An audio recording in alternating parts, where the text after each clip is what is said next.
Seguimos en Análisis PM junto a Jorge Fernández Díaz y ahora sumamos al economista y sociólogo Juan Liach. Gracias, Juan, por haber venido. Muy amable. Encantado, gracias a ustedes. Con muchas consultas para hacer. La primera que le quiero hacer, Jorge, es la educación, del paro docente.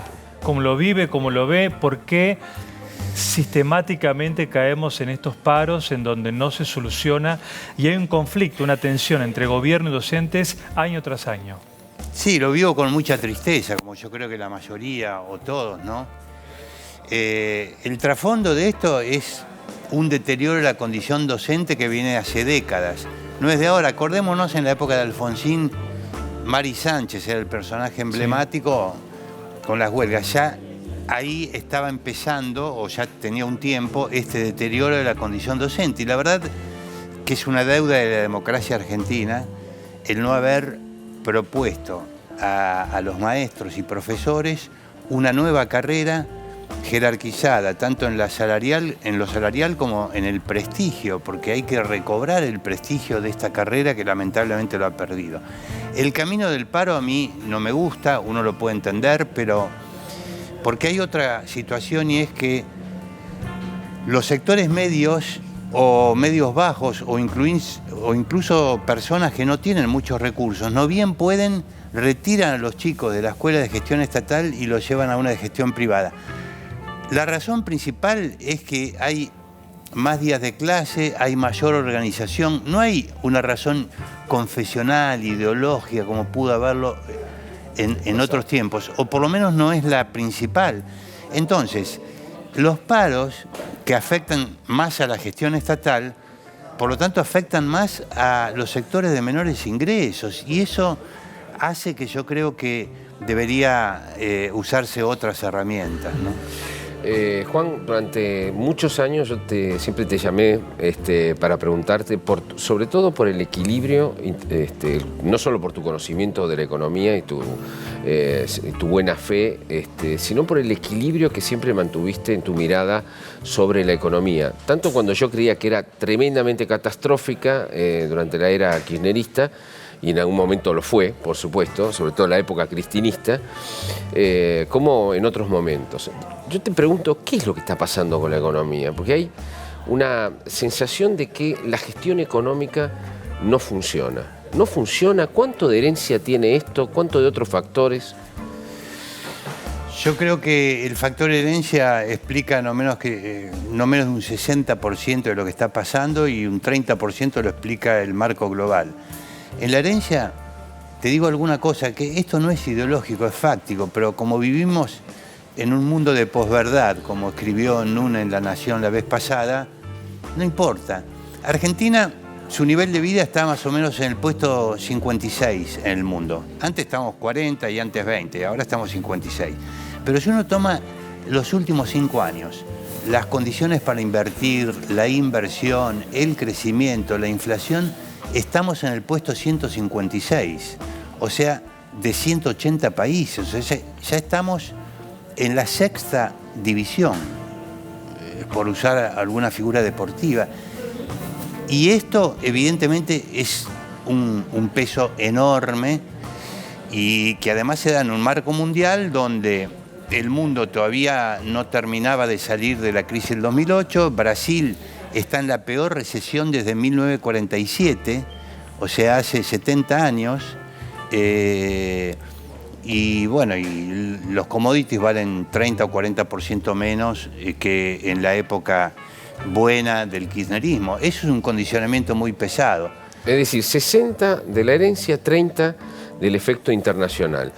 Vamos a lo que queda, es el 10%, pero ese 10% puede ser decisivo. ¿Qué errores comete ahí el gobierno y por qué no puede terminar el gobierno de hacer que rebote la economía definitivamente y haya reactivación? Bueno, por un lado, hubo aciertos que son reconocidos por la mayoría, como la salida del cepo, del default, el blanqueo, que ahora se define que no se va a prorrogar, lo cual a mí me parece bien porque crearía cierta inseguridad jurídica. A mí, como soy un acuerdista por vísceras, me hubiera gustado intentar una especie de acuerdo de precios y salarios. No estoy seguro que hubiera funcionado, pero yo creo que el intento hubiera valido la pena. En segundo lugar, me parece que la macroeconomía es un animal muy díscolo, muy difícil de domar.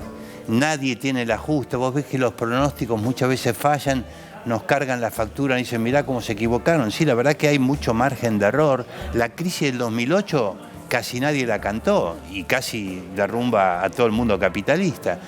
Entonces, la macroeconomía requiere coordinación y yo creo que ahí ha faltado una dosis mayor de coordinación. Porque vos movés esto, cambiás tarjeta de crédito y te repercute en consumo y consumo te repercute en expectativas y en inflación. Es decir, es un sistema de equilibrio general. Yo creo que ahí una mayor coordinación sería necesaria, porque si no termina recayendo en autoridades políticas, incluso el presidente, que no es su función.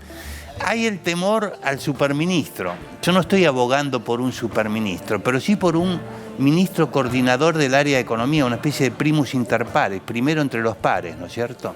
Eso yo creo que ha importado mucho, ha sido influyente, ¿no? Quedan 5 meses para las elecciones.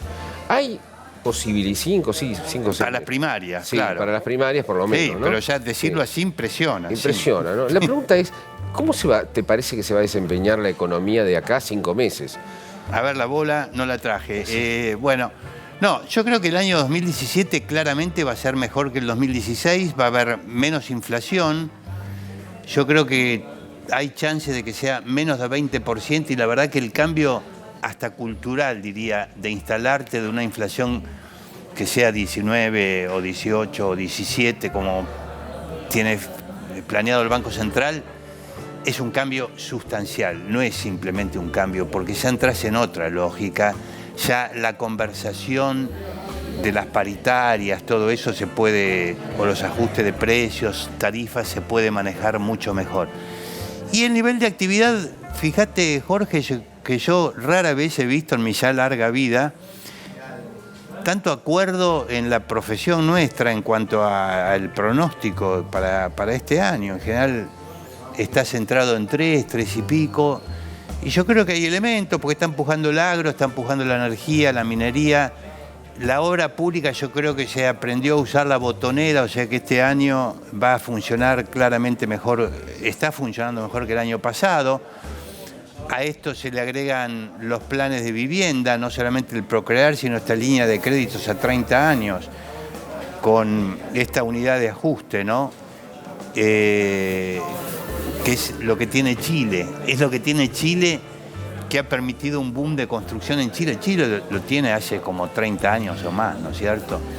El consumo es quizás lo último que va a reaccionar y ahí vendrá la duda de cómo será la sensación térmica y en función de estos parámetros yo creo que el empleo va a empezar a mejorar también. O sea, va a haber creación positiva de empleo que ocurrió en los últimos meses del año pasado, pero de manera muy pequeña y de todas maneras el empleo formal se terminó abajo que en diciembre del 2015, ¿no?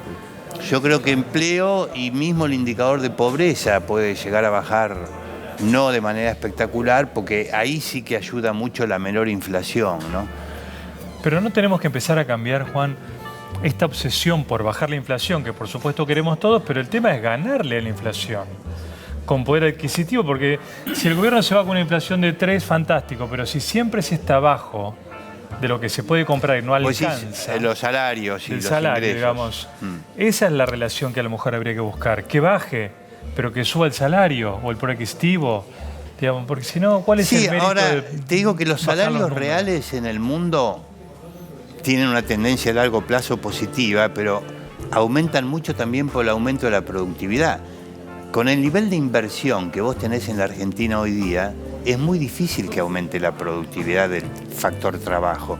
Y también por, a veces, regulaciones, costumbres y usos que son contrarios a la productividad. Por eso yo veo muy positivo el acuerdo Vaca Muerta, si bien tiene un subsidio el precio del gas, veo positivo el acuerdo automotriz.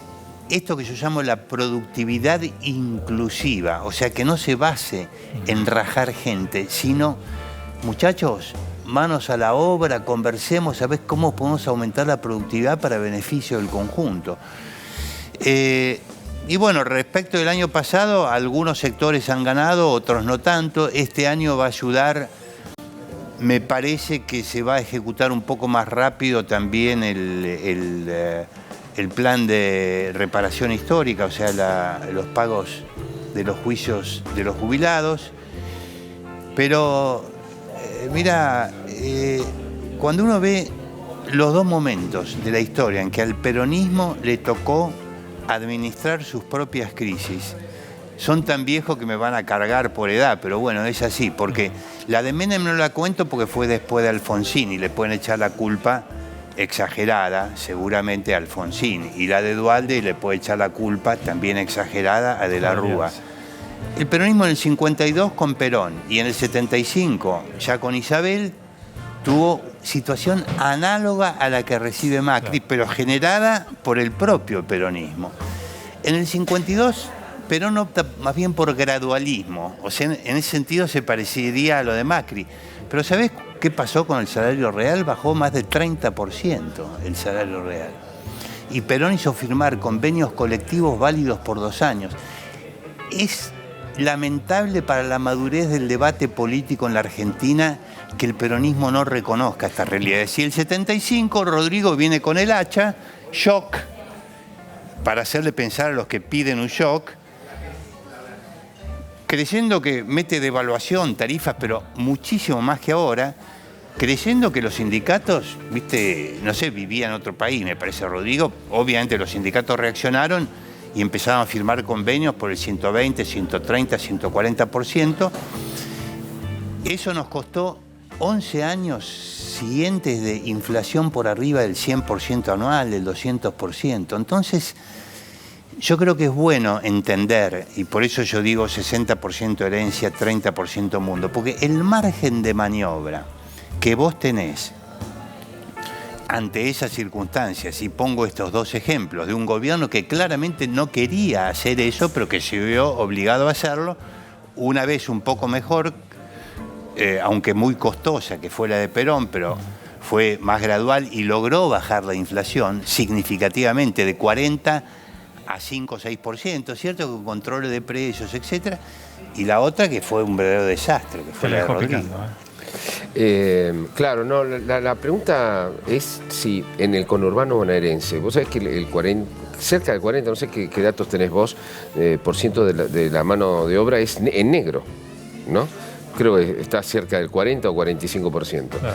¿Cómo se resuelve eso? Porque ahí se ha perdido de manera bestial y no hay forma de recuperar. Es decir, las llamadas changas, el trabajo en negro se ha paralizado desde hace por lo menos 1 año y medio. Y es en ese lugar donde el gobierno va a tener, me parece, un voto castigo muy importante, ¿no? Sí, aparentemente lo que uno ve de encuestas es así, como vos decís.